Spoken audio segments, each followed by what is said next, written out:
সকাল সকাল কোথায় যাচ্ছ? পণ্ডিত মশাইয়ের কাছে হস্তরেখা বিচার করা শিখতে। ও বাবা, চুল দাড়ি কাটা ছেড়ে শেষমেশ হস্তরেখা বিচার। খুব ভালো, দেখো কতদূর কি সুবিধা করতে পারো।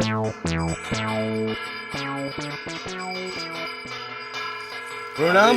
গোপাল যে, আয় আয়। তারপর কি মনে করে?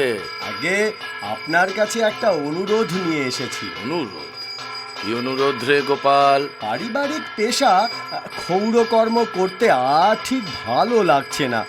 আমার ইচ্ছা ভবিষ্যতে বক্তা হওয়া। তাই আপনি যদি দয়া করে আমাকে ওই জ্যোতিষ শাস্ত্রটা একটু শিখিয়ে দেন তো খুব ভালো হয় পণ্ডিত মশাই। ও তাই আর এমন কি ব্যাপার?